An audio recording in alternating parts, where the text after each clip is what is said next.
It's like the rich get richer while the poor get poorer. What is with that?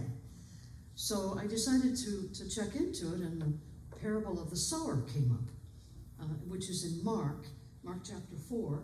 So I'm going to share with you what it says. And interestingly enough, this particular parable, now remember what a parable is. It means that there's something deeper in that message. It's more than just the words, right? And we know that there are religious affiliations who take the word so literally.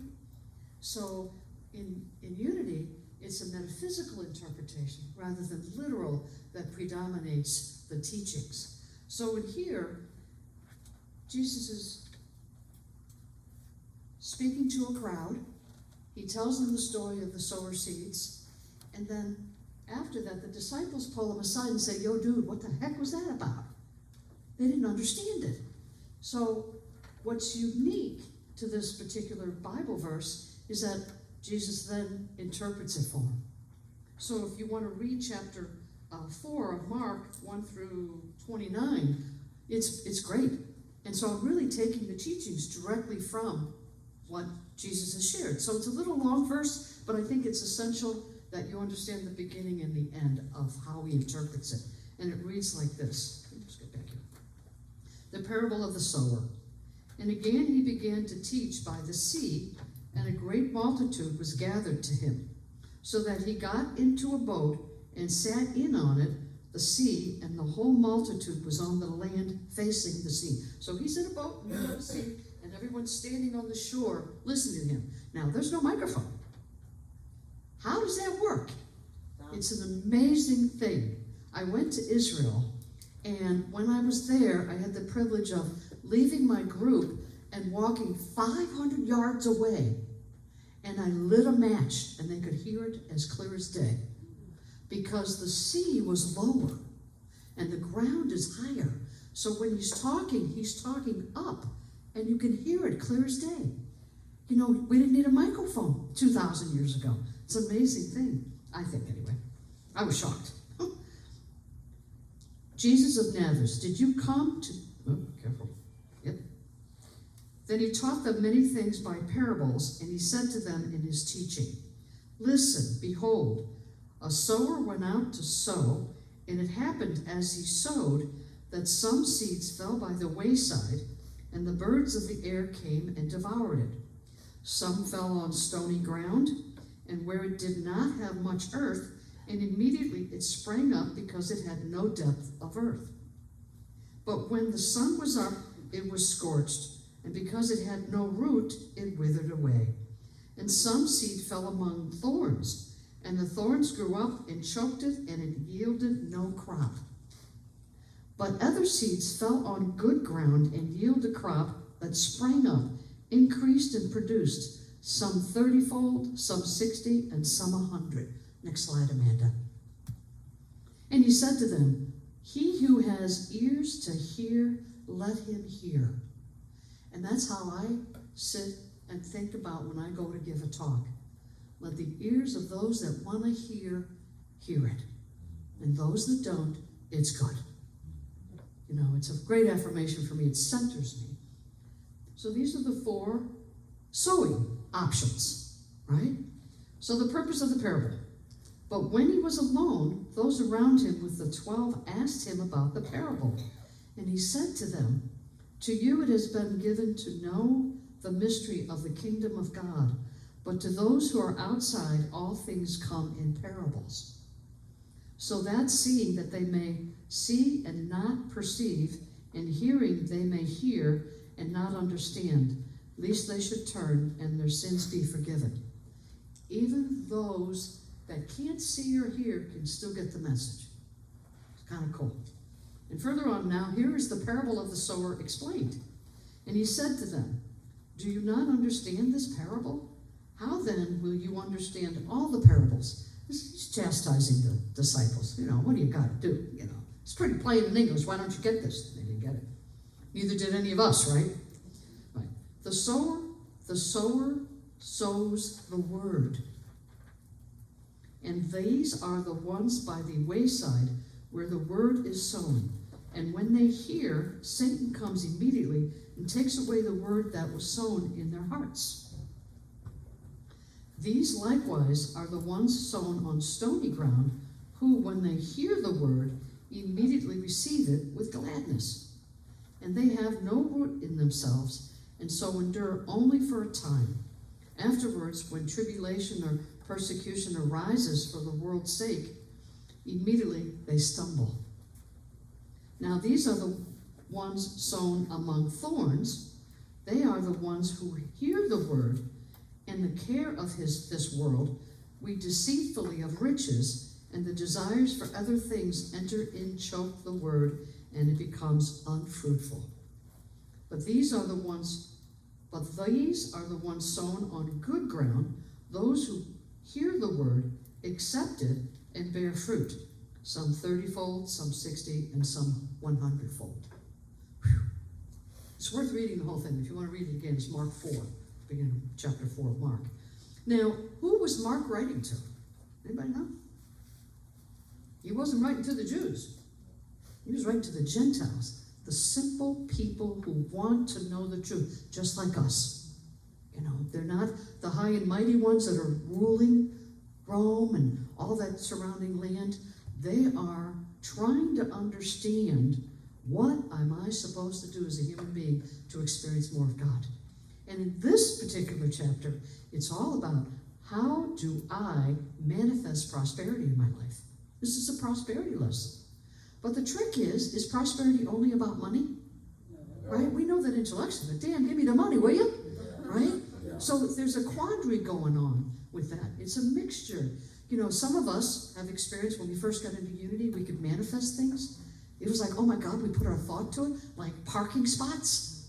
You know, I grew up in Unity outside of Philadelphia, and so parking spots is what everybody prayed for.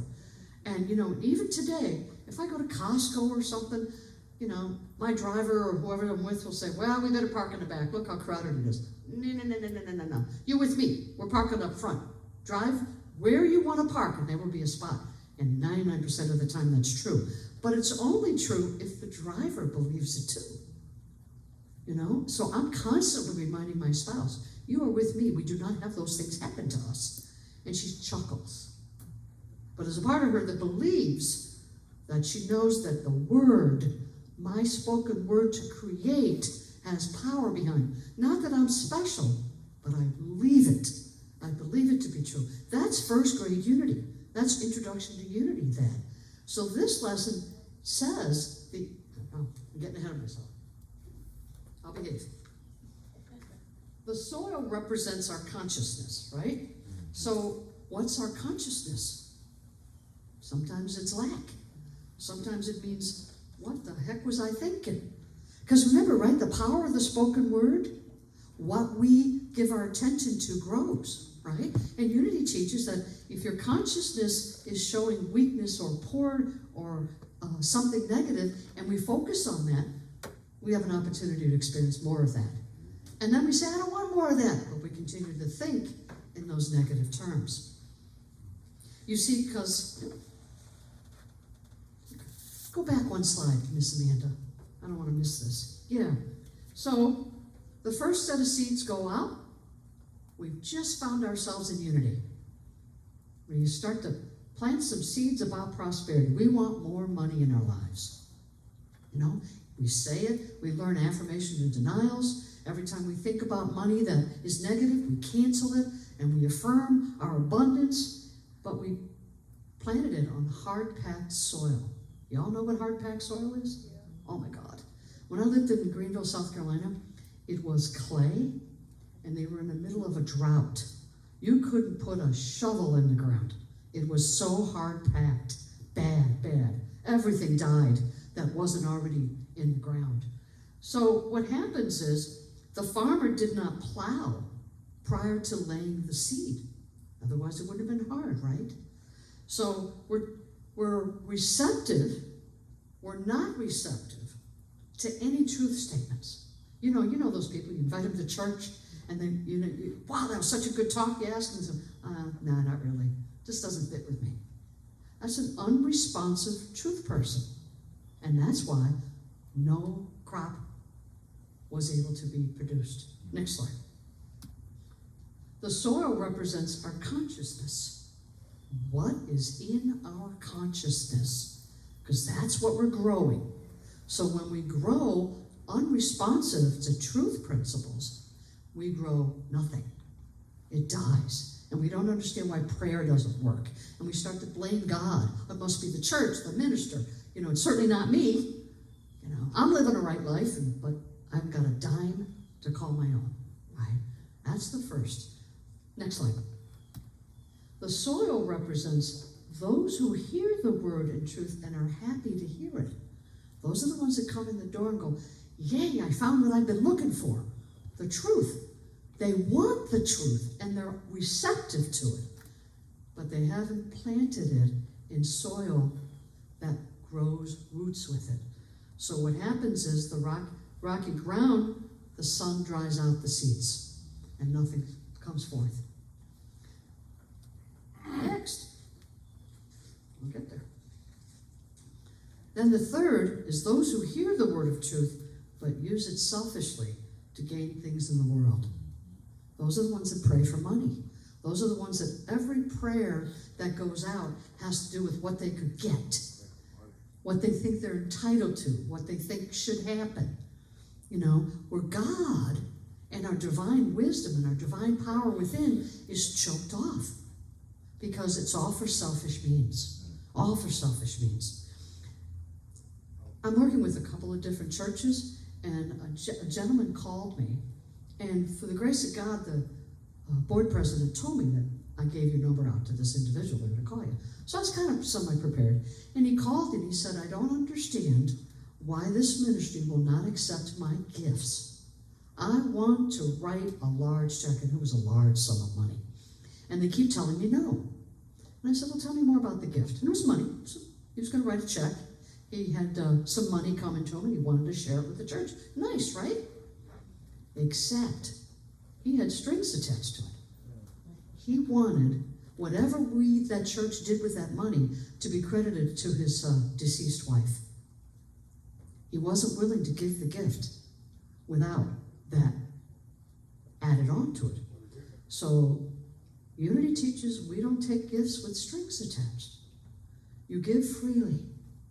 So he couldn't understand why.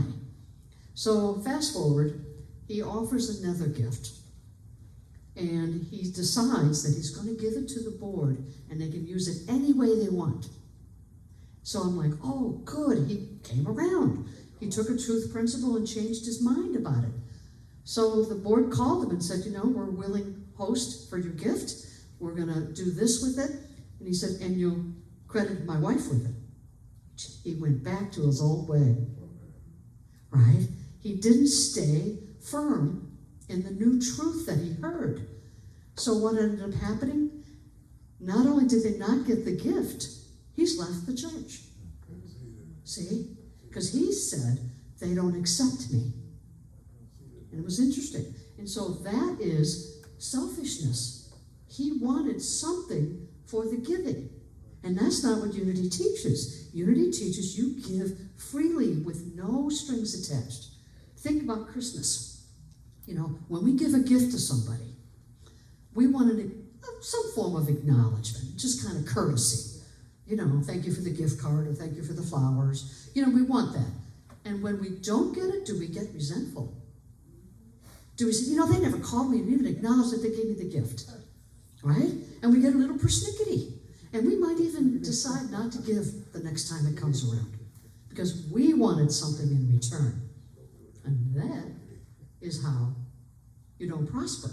It's one of the ways that happens. And so we have to be very mindful that you freely give. My dad taught me that lesson many, many years ago. I was just out of college and had no money, hadn't found that job yet, was living away from home. And I knew I just needed a little bit to tie me over till my next paycheck kind of thing. So he gave me $100. Very generous of him. At that time, that was a lot of money. And so I said, I'll pay you back. And he said, that would be lovely, but you don't have to because I'm giving it to you freely. And that stuck with me big time. And I live my life that way. If I didn't have the $100 to give you, I wouldn't give it to you. But I'm giving it to freely. And how do we live our lives like that? Do we give it freely? All that we're giving. And so next slide, please. So the fourth good ground, it's the way of humility, the willingness to be taught the truth principles. Because we know we haven't mastered the truth principles because we're still here in the human form. And it takes generations and generations of a new life, a new birth, for us to let go of that which no longer works for us, that which separates us from God.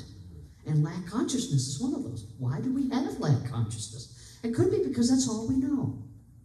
We don't have anybody in our universe that demonstrates prosperity consciousness. We're hanging out with the wrong people, right? And so you have this system, and it's interesting.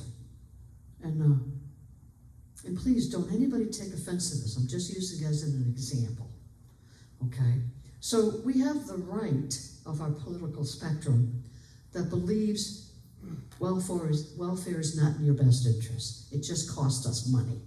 While those on the left say, if I give to those in need, then their needs are met and the world's a better place. They're both right.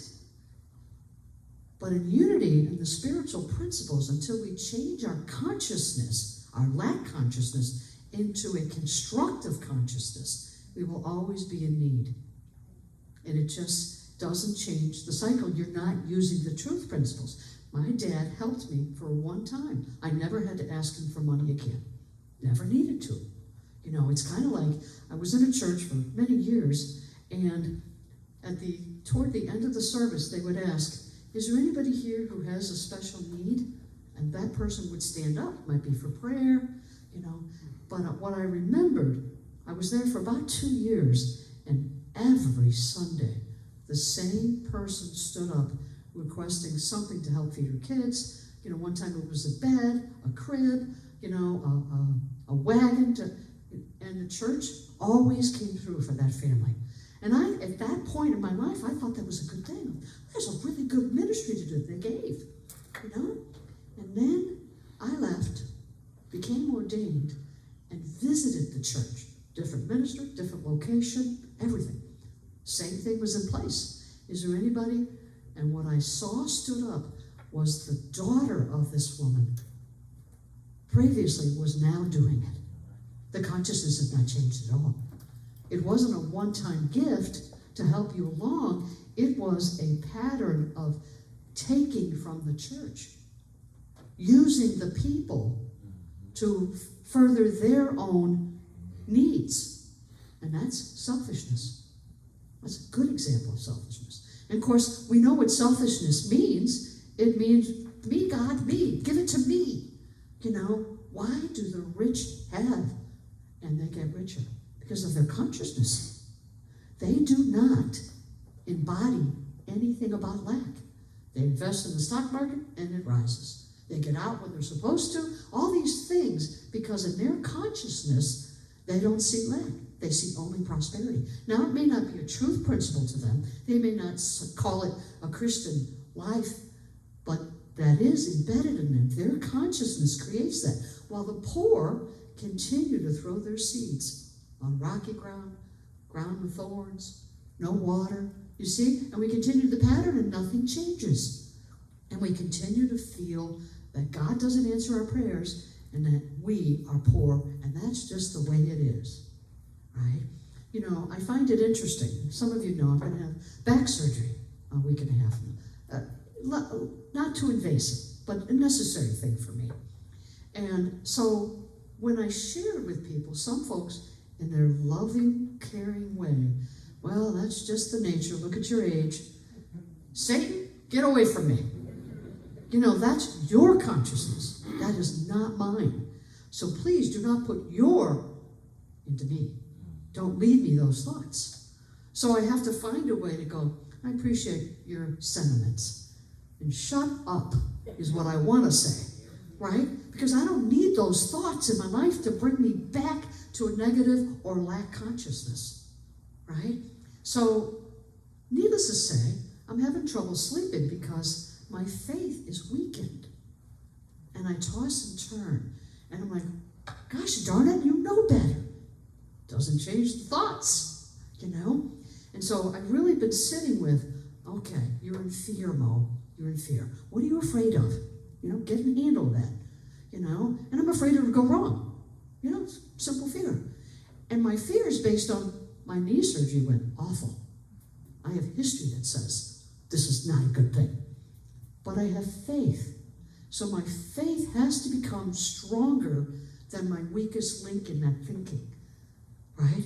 Because I want this to work, I want these issues resolved, and I get emphatic about it. But God's like, will you chill out, Mo? I got you.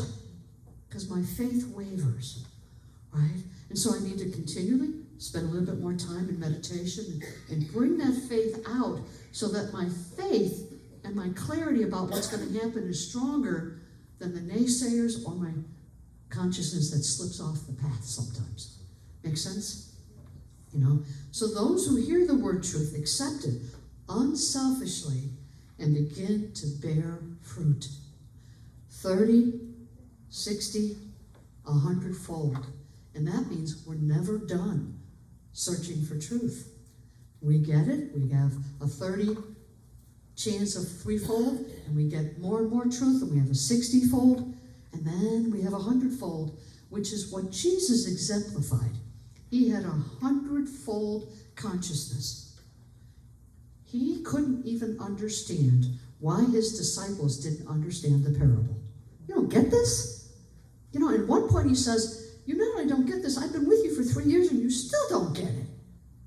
He struggled with that because he got it. Now, how many life generations did he have before he got that? Who knows, right? But we're on this journey now, and we get to decide how we want to express that journey. Are we not the least bit concerned? That's not you guys, because you're here. So you want the truth. Now you heard the truth. Can you do anything with it? Do you walk away and not hold on to the principles that you're taught? That's the second sower. And then the third sower says, yeah, I like this stuff. I like these principles, and I'm going to do it for me. And that's the unselfishness. And then there's the fourth way, which grows good seed, is the way that we can expand our consciousness in a very positive way. Now, next slide, Amanda. It's interesting that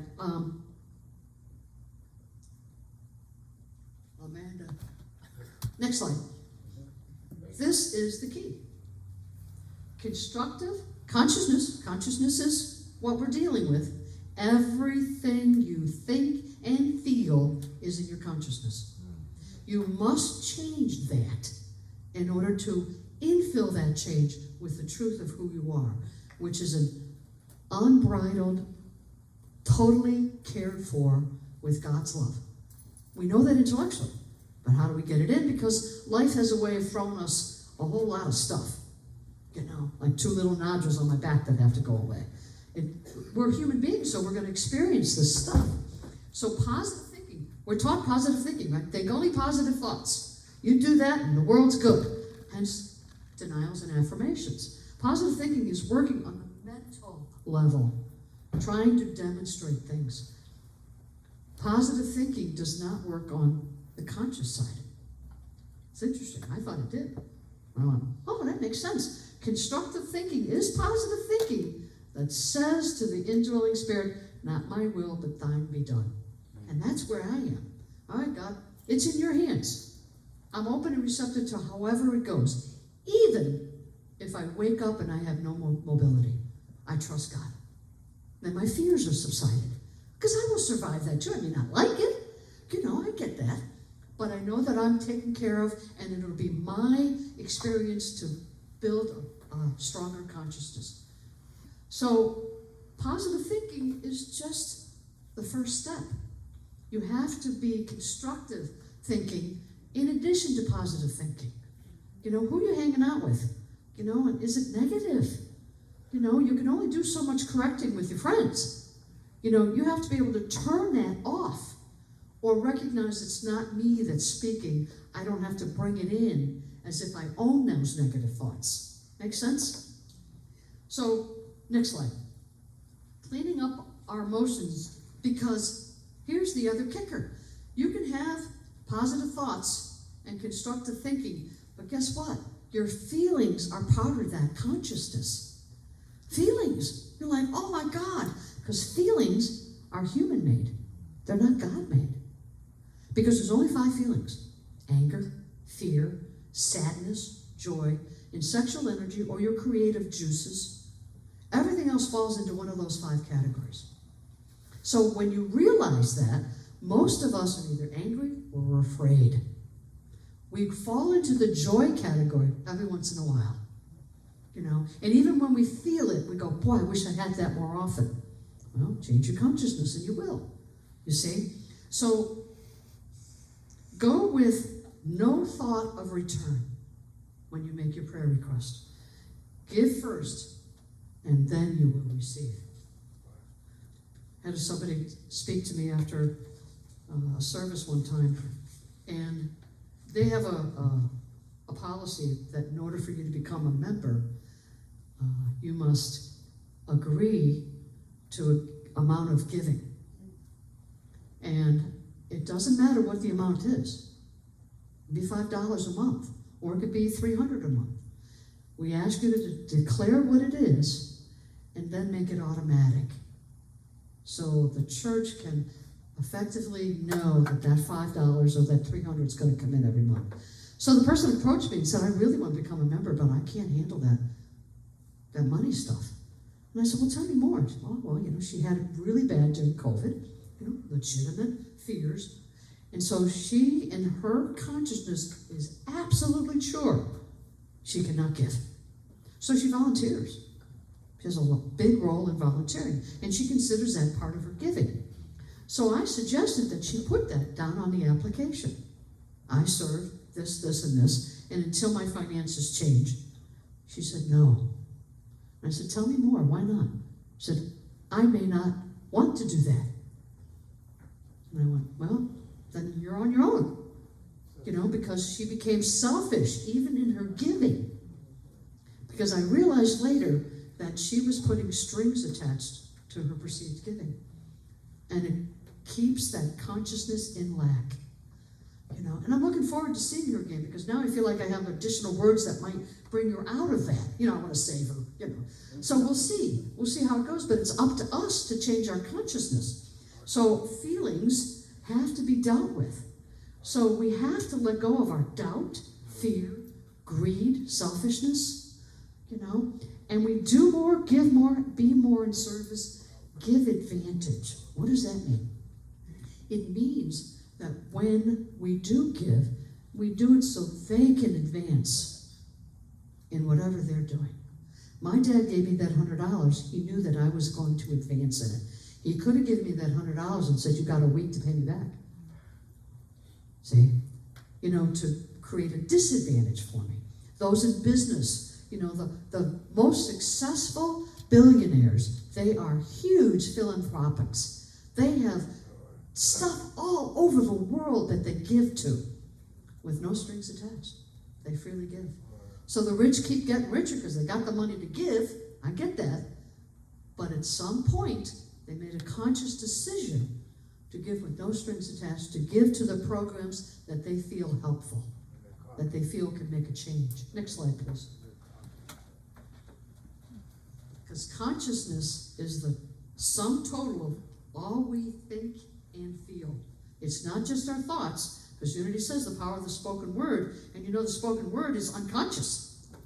See, sometimes it's conscious, sometimes it's unconscious. Sometimes we're raised thinking that you will never become, and we buy into that. And that's the consciousness, even though we think we don't feel that way today.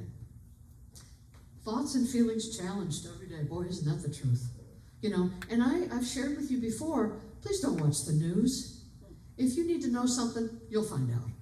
It's difficult and negative news. We're bombarded with it, you know. And I don't know if you guys spend much time on Facebook. I don't post on Facebook, but I go through it. And there is so much advertisement to separate me from my money. It's prolific, right? And so when I start to feel like, you know, what? I stop. I start to feel antsy, But radio, television, books, newspaper, Facebook, social media, family and friends, it's tough. It's tough to be a lunatic when you've got families around you that are telling you, you're going to die for your sins. Oh my God. Jesus is on a cross. Look, he died for our sins. And I'm like, holy crap, I don't want to die. He died for my sins, then why am I sinning? Doesn't jive with our consciousness. It's kind of like somebody walks into Unity and they go, well, this is pretty cool, right? Then they walk out and somebody approaches them and says, you got to get back to that church you used to grow up with, because that's what you know. And he goes back and Unity principles are out the window. He let his family and friends decide for him. How many of us do that? Because we don't want to have a fight. We don't want to have a disagreement. The disagreement takes two to tangle with that. When somebody says something, you go, thank you for sharing. And mean it, thank you for sharing it. Go away with the thoughts. So we have to master our life when we are with people who do not espouse to the unity principles, because it's the principles that build our consciousness. It's the principles that we start to feel the truth within them. And then the consciousness will change, and those that change their consciousness will receive more. Next slide, please. You're building a consciousness is not easy. Easy comes after the consciousness is developed. So if you're one of those people sitting there going, I sure wish it was a lot easier than this. Boy, I know that feeling. We have to develop the consciousness so it becomes constructive thinking, not destructive thinking, moving us away from the truth principles. We have to stay in good soil that's been sowed, plowed, because plowing separates the stones from the soil, right? So we have to plow through our thoughts all the time and release those thoughts that are not based on truth, such as God doesn't hear my prayers, why am I so poor all the time? The moment you say something is attached to your I am that is negative, you're creating that consciousness within you. Why not create a good consciousness? Denial would be, I have not today, but I see it all coming. Denial affirmation. There's a way that we can use our thoughts to change our consciousness, but there's one caveat, one big caveat. We have to remember to do it. When we go on automatic pilot through our day, we create the same things that were created before, and you didn't like them then, you don't like them now. So how do we do that? We have to pay attention to our thoughts, And one of the things that I do when I have those sleepless nights, okay, what happened in my life today that is really good?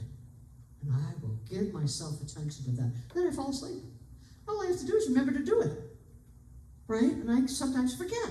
And then I wake up in the morning and, bless you, I wake up in the morning and say, well, that was a toss and turn night, as if the world made me toss and turn. You see? So it's a consciousness that we have to pay attention to. And the Apostle Paul, who's not one of my favorite guys, but he had a lot of good things. Let's read this together. Whatsoever things are true, whatsoever things are honest, whatsoever things are just, whatsoever things are pure, whatsoever things are lovely, whatsoever things are of good report, if there be any virtue, and if there be any praise, think on these things. Positive affirmations. Focus on that. Give to those that have a consciousness that you can respect and follow through. And much like Amanda told me today, I love homework, right? We're students. There's homework. Next slide. This is totally doable. And Emmett Fox talks about this in one of his short books. For 7 days, refuse to hear anything negative. Rather, focus on all the positive things that are working in your life. Begin to create a more constructive consciousness. So for me, every time those fears come up about the surgery, cancel. It's not my true belief. I know that this is perfect. Not my will be done, but thy will be done. That takes away the selfishness. Because I am selfish. I don't want to be healed. Is that selfishness? I don't know yet. Time will tell on that one. But the point being is that I'm aware I'm doing it. And how I slip. It's kind of like being an alcoholic. You slip, and you have a drink, and then you got to start all over again. You know, this book I'm reading gave a really good example, a Jim Lewis book. And he says, imagine that you're learning to swim, and you're in the water, and you're treading water, and you're sinking. That's sowing on hard rock, sowing on hard soil. Then as you learn and explore more of the teachings of swimming, you realize that you've learned that you can float. You don't have to flounder around anymore. You can sit back and your body rises to the occasion because you're now not heavy burdened with the negativity. You see, because life has its struggles. You know, we don't know anybody that hasn't had a struggle. It's all about how do they handle the struggle. How are they manifesting more of who they want to be in their lives? And that's what unity teaches. So your quest is to 7 days. Just refuse to listen to anything negative. And that includes individuals. You know, our household, we have a quiet little, policy. We don't talk about other people. We don't talk about other people. So we were playing a game with a third party, and they went in and were laying in thick about somebody. Unconsciously, all of a sudden, my bladder talked. I got up and left the table. I was no longer a part of that conversation. And my spouse changed the subject. Move on. That's how you handle it. When someone you care about is speaking negatively, especially about another person or themselves. You can leave them with the thought, oh, please don't speak negatively about yourself like that. Well, that's just how I feel. Okay, that's how you feel. Got it. We also have another rule that I do with friends. Across the board, been doing it for years. You have every right to complain about something. To me, or to anybody. I can't believe this happened. I was driving down the road and whatever. I'll listen. But I won't be listening the next time you bring it up. You make the changes. You see? So if I hear the same conversation, same negativity from the same person about something not working in their lives, what are you doing to change that? You'll have two answers. Leave me alone, or why don't you love me enough to accept me just the way I am? You like that one, right? Bring out the guilt factor. No, I love you enough to say you can't stay in that state of mind. And some get it, some don't. But I'm willing to listen, but let's not harp about it every time we see each other. Right? Who wants to hang out with that? Because if that person doesn't change their conversations with me, when they ask me to go out for coffee, I'm probably going to say no. I got plans. You know what those plans are? Hang out with anybody that isn't you. You see? So try this. I think you're going to find some miraculous things can happen. What I think will happen, and every body and every consciousness is different, but I think you're going to find something in your life suddenly has turned over. Maybe sleeping better.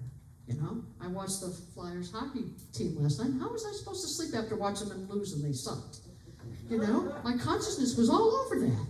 And I kept trying to shift, and it wasn't shifting anytime soon. And I wanted to call the coach. I knew exactly what was wrong with that team. Oh, my phone didn't ring. Constructive consciousness. Take a stab at it. Pay attention to what your consciousness is telling you. Sometimes it speaks, sometimes, but our consciousness is still the spoken word. And how do you feel? How do you feel? Are you feeling negative? If so, why? What are you afraid of? And then pinpoint it so that you can release that fear. Because if we trust God fully, there is no fear. It's our innate error thinking that creates the distrust. And that, well, God didn't come through for me before. Why is he going to do it now? Shift. Get rid of that. And have fun with it. Really, you can have a lot of fun with truth principles. The moment you hear negative stuff, you go, oh yeah, go away. Turn the channel, whatever. You do that stuff. God bless you. And seriously, Have fun with it, but be mindful and be aware of how often that stuff comes in our brains. And that's why the rich keep getting richer and the poor keep getting poorer. So if anybody should ask you that, you tell them it's your consciousness. Love you.